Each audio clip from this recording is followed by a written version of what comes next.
Today is Friday, August 27th, 2021. My name is Lori Kurtz. My pronouns are she, hers. Would you please introduce yourself? Tell us your pronouns if you care to, and tell us all the things you do. My name is Dandy Pie, and my pronouns are she, her as well. I am a burlesque performer and a wild performance artist, and I do a little bit of everything. I, yes, performance art is probably my biggest thing. Great. So we'll start off with a hard question, big one. What is burlesque? Burlesque.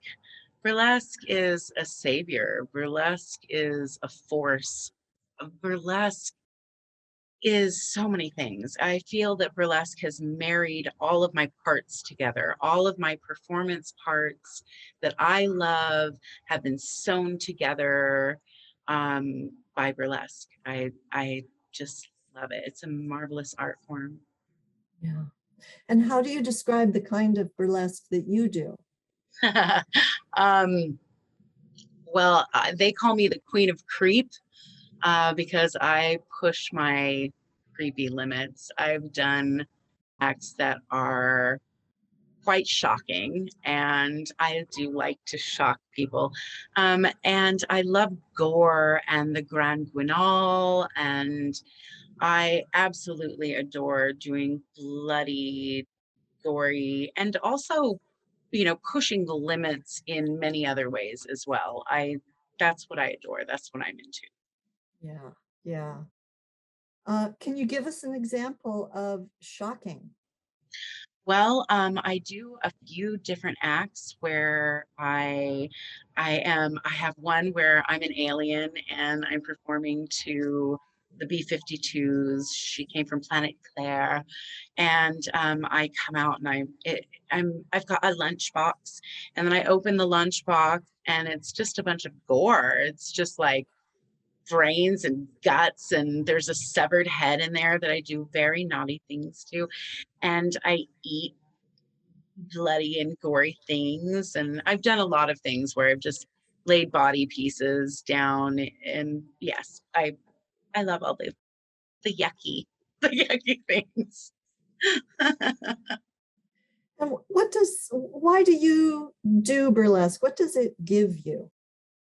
Oh my gosh. Burlesque saved me, I think.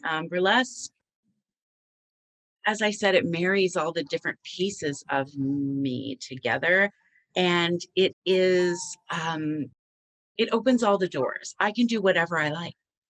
I can do anything that I can think of, anything I dream up, whether it's hearing a song and I'm just like, oh my God, I just have this vision, or whether it's a piece of clothing that inspires me.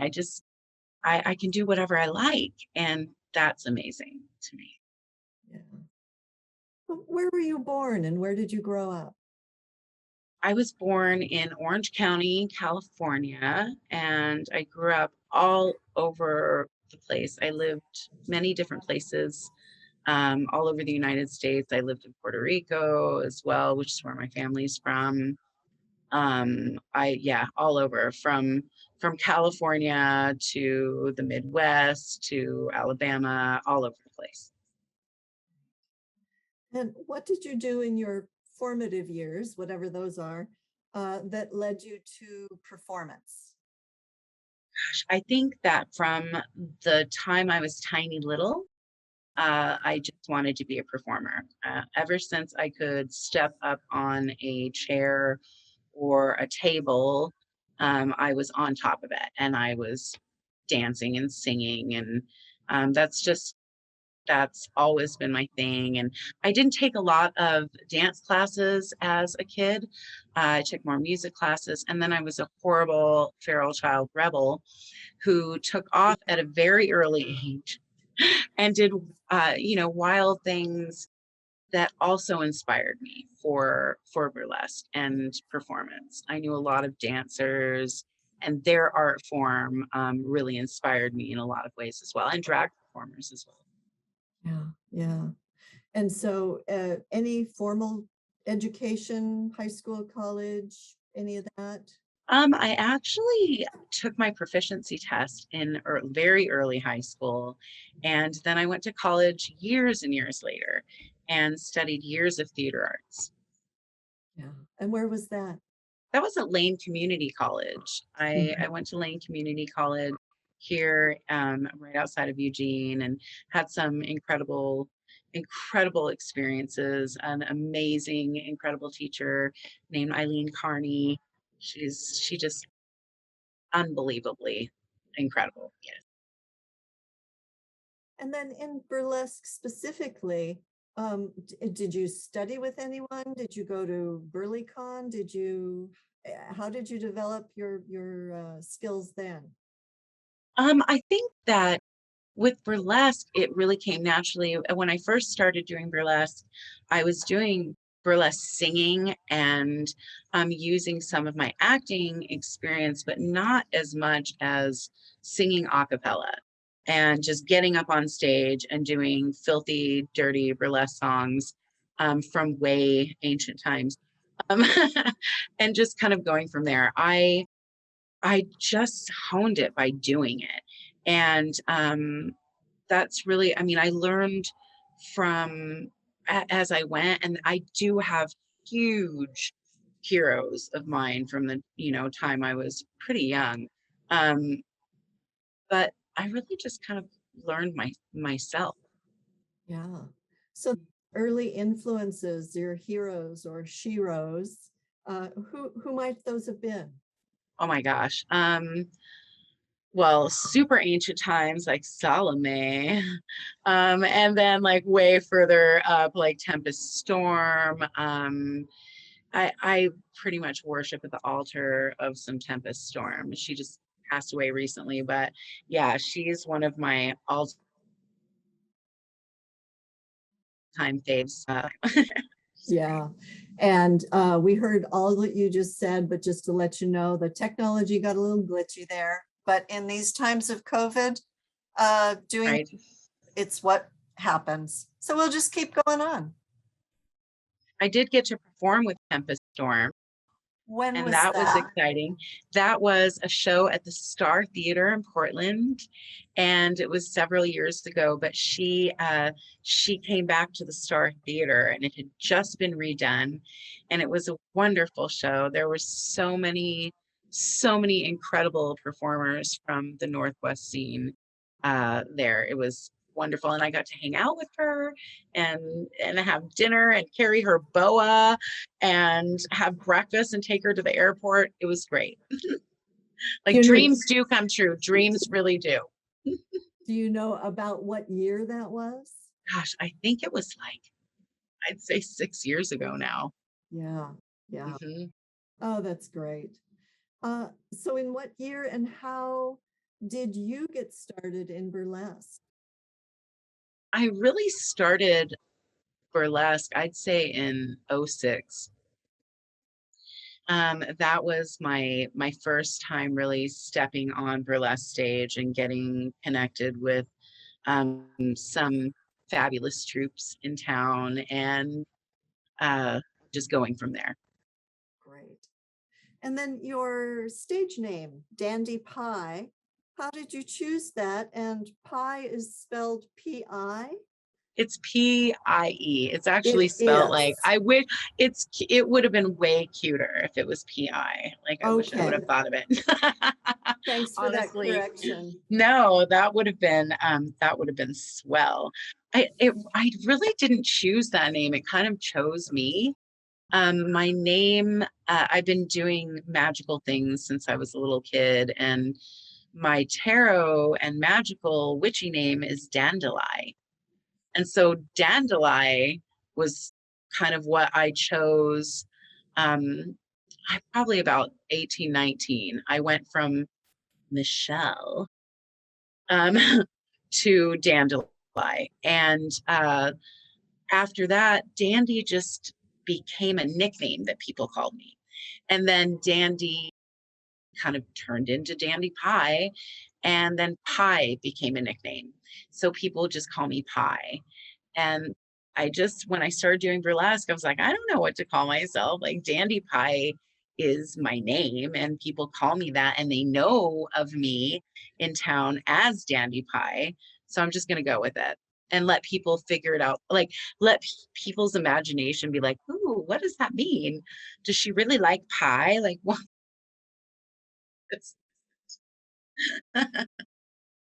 That's great.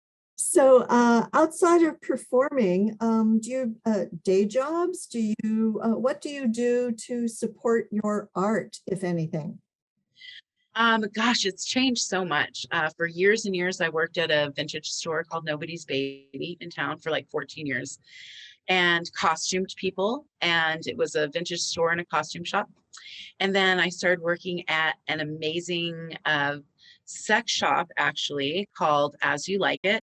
As You Like It is woman owned, queer owned, and very, very accepting of everyone and selling only the best products. So that's where I worked for years. And now I am running my own business and I'm teaching magic kids and grown-ups and teens. And I just did Mrs. Twitch's camps for witches all summer. And I just signed today, I just signed my contract for two days a week for Mrs. Twitch's after school witch club. And so that'll be really fun. I'm super excited. It's my purpose in so many ways. Part of the multifaceted purpose. Exactly. Oh, tell me about the Beast of Eden. Ooh, the Beast of Eden. That is, we are hopefully going to get back into practicing anytime now. We're finally working our way around. It's my band, and my husband and I are both in a band together. He's one of the guitar players. He writes the songs and sings as well. And so it's 6-person, amazing, incredible band. We're just getting back together. The last time we performed actually was with one of my old burlesque troops that I was with for years, Red Raven Follies. And it was at the Valentine's show, February, like right after February 14th, I think, 2020. So that was our very last time. And we are purveyors of horror stories. We are also quite creepy, and I sing in that band. It's amazing. It's really, I'm so excited to get to see everyone again and create more music and revisit some of our old songs. Yeah. So speaking of COVID, the pandemic, it hit Oregon shut down March 19th, I think, Yes. 2020. Yeah.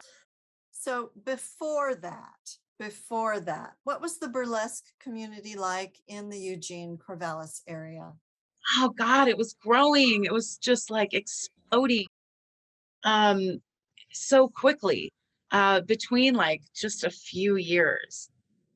The amount of performers and the amount of inclusivity and like oh my gosh, it it's a delight.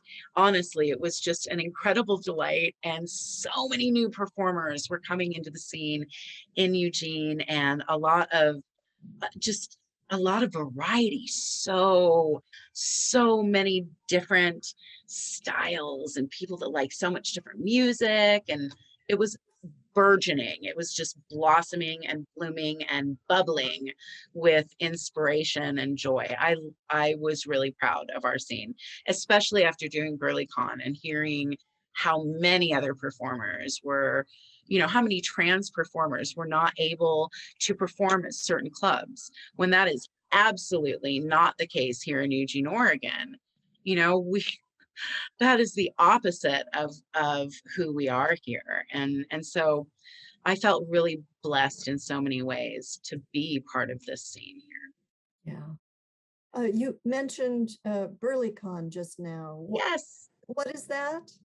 BurlyCon is a fantastic learning experience. It is a giant convention. It's a burlesque convention, and it's right in Seattle every year, and it's been going for years and years. And I have been blessed to not only get to go to BurlyCon, but for a little bit there, for a little bit, I got to be part of planning crew, and I got to plan one of like an event at BurlyCon, like the big dancing event, and it was all Bacchus and just like Greek themed and just marvelous. It was really fun. And things happened in life right afterwards that where I had to pull back. I had a lot of family sickness at the time, and my son, my mom, everything, and I just had to kind of pull back from BurlyCon, but it's an incredible experience. Some of the best performers in the world, and everyone's teaching classes, and there are so many opportunities to learn so many different things. And oh my God, it's a magical experience, honestly, to be perfectly honest. I've taken some incredible classes and been blessed to be there. Great. So I've seen references to you being a burlesque historian and references to Old Time Burlesque Film Fest. That is so fun. The Old Time Burlesque Film Fest, Spectrum, which is our queer club in town. They are very all-inclusive and lovely club. Oh my God. The people that own it and run it are just bright blessings upon this earth. But I really feel like they asked me to do some burlesque history, and I'd never really been asked to do that. And I went so far back in time. Like I'd never done anything like using a computer to create slideshows. I'd never done anything like that. And my family helped me. And I went all the way back to like temple priestesses. And when I think of burlesque history and being a witch, being someone that is magical and has been knowing about magic from all over the world for as long as I have, I went far back, like as far back as I could, priestesses in the temple, and then went from there and really learned so much about how burlesque changed and grew, and how the burlesque that most people know of coming out, my gosh, drag has always been a huge part. My God, there were drag performers of both kinds, that were the biggest stars in the world at the time. So it's, I find it really fascinating. And I was really blessed to be able to get to do that film festival, and I met the people that that were doing the films. They're great too. It was awesome. My husband and I do a horror movie hosting show, and so we watch all sorts of old films. And speaking of this now, I really need to get together. Those people, they were just great. They were collectors of actual film reels, and kind of like something weird really put together, like all of this incredible, just oh my God, the collection. In fact, BurlyCon, I got to see the female counterpart of something weird speak about it. And I'm a huge, giant ancient film nerd too. My husband is too. And so, yeah, I mean, getting to meet them was incredible. They have a huge love for it, this couple, both of them. And then getting to speak about the history of burlesque. And my idea, I don't know, I just went so far back. I thought it was hilarious, but it really means something to me. And I feel that there is a huge golden thread that goes through burlesque, and I see it going all the way back from kind of the beginning of time, and how we put on a show, and how we dance for others, and how we create funny shows, or we make fun of others through performance forever. I mean, Greek tragedy, like all of that is part of this, in my opinion. Yeah. Yeah. So all of those references, the history and the priestesses and all of that, um, Do you have thoughts about where burlesque aligns with sex work? Where on the spectrum of sex work does burlesque land? I have always viewed it as sex work. Always. I mean, for me, I think that I've probably lived many lives doing all the sex work, from temple priestesses, sacred whores, ever, and so my view of burlesque, I mean, if you look back throughout time, in so many ways, it is this very sexual work. And I've always seen it as sex work. I know that there are plenty of performers out there that would argue that, or if they think that sex work is something, dirty or nasty, or something that is shameful. And a lot of people deal with the shame. I mean, I was raised like Catholic on both sides. So of all the things, I'm Puerto Rican and Italian. I understand the shame thing. But no, I really feel like it's wonderful sex work. We are using our empowered sexuality, who we are, to create something, to bring something onto the stage, and grab that whole audience and bring it towards us, bring it to us. We not only push our energy into the crowd, but we also pull the energy from the crowd. It's a dance. It's a sexual experience in some ways, I feel. I think it's a beautiful energy dance. Yeah. So, you've talked a bit about performing locally in the Eugene Corvallis region area. Do you travel, or did you pre-pandemic? Did you travel to perform at other shows or festivals, and where was that? I think the farthest that I got to travel was not Bellingham, Washington, Olympia. I got to go up with Red Raven Follies to Olympia, and I performed a lot in Portland and all the towns in between, some a little south, but really between here and Portland, and mainly Portland and here. Yeah. That's really it. But Olympia was a great scene too. That was fantastic. The dancers there were phenomenal. So we've talked about the pandemic a bit. How has the pandemic affected the local Eugene Corvallis performance art or burlesque scene? Gosh, I think a lot of it skidded to a halt in many ways. And then there are a lot of people that are really great at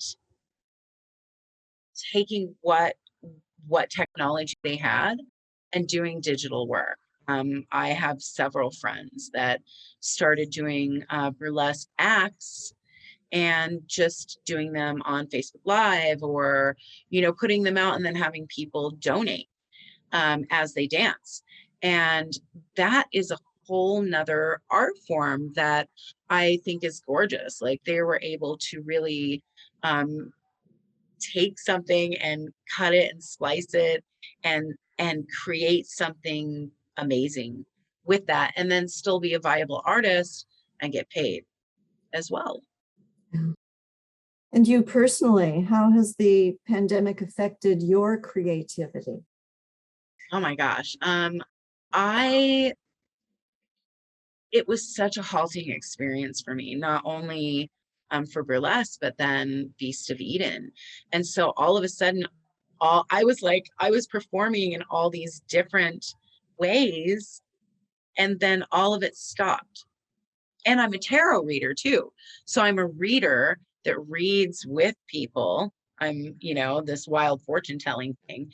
And I'm the singer in a band and burlesque, and everything halted to a stop. And I think for me, I've wanted to perform so much in so many ways that uh, I'm having to kind of hope, like, that's been it, because I'm not so great with being on film, and I'm not really, I'm not really interested in doing stuff on camera except for what I do on camera, which is movies from the madhouse. You know, that's different. It's like, okay, I'm a horror host and I do the horror hosting, but with burlesque, I don't know. I need it to be in front of, I need to be in person. Yeah. So about the Eugene Corvallis area, you've mentioned diversity in terms of queer and trans and that kind of diversity. But how about other forms of diversity in the Eugene Corvallis area? Are the troops you perform with, are they diverse? How do you strive for diversity in your Well, community? Eugene, I mean, I grew up in LA primarily. I grew up all over the United States, but I like actually my formidable years were in Hollywood and LA, and I'm Puerto Rican, and this is kind of the whitest place I've ever lived in my life. But it's growing and it's changing. And I have been a part of some badass POC shows that are ran by Dahlia Cash, like just some great stuff. And things are changing not quick enough, in my opinion, but that's me. Um, yeah, I'm grateful that the scene in all the ways is growing. I would love for some color to be more in our scene. Yeah. That is the truth for me. I think that's my own personal opinion. I'd like more. Yeah. People talk about how burlesque can be a force for social change. What do you think about that? Oh yeah, I think it is. I think burlesque in so many ways and performance art that stems from burlesque is a giant force of political change. There has been some books recently that have come out that really have talked about that. There's a lot of fight when it comes to dancing, and like being Puerto Rican, you know, there's a style of dance that I'm kind of learning now that ancient dance is called the bomba, and so that is a form of the fight. It is a language of fighting back, and I feel that burlesque in so many ways we are allowed to do whatever we want. And so I have several acts that really push those limits, but I have one in particular where I'm in a cage, in a heart-shaped cage, and a white dress that's got black Sharpie marker all over it, and it says terrible things. It says all of the names that I've been called since I was a little girl. And I am trying to break out of this cage through this song, and I've got a huge gag that says silence. And so in that act, it is my Me Too movement act. It is my sexual survivor act. It is my act that tears off the bonds and tears away all of the things that people have thought of me, and allows me to break free and speak my truth without actually saying a word. Yeah. And so, this question, what are the challenges facing burlesque today? We're still in a pandemic. We don't know when Yeah, it's going to end. Um, any thoughts about challenges facing burlesque? I think that especially the fact that we can't perform in front of people, but being burlesque performers, as I said, there's so many right now that they're able to do whatever they need and utilize the formats that they have to still rock it. I mean, that is the truth. There are performers out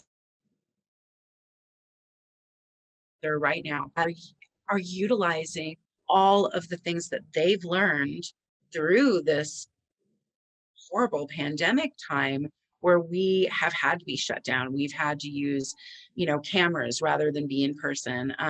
Some folks are blossoming in that, and that is burlesque will always find a way. It will always. It's like a dandelion growing up out of the fucking concrete in Hollywood. It's going to find its way.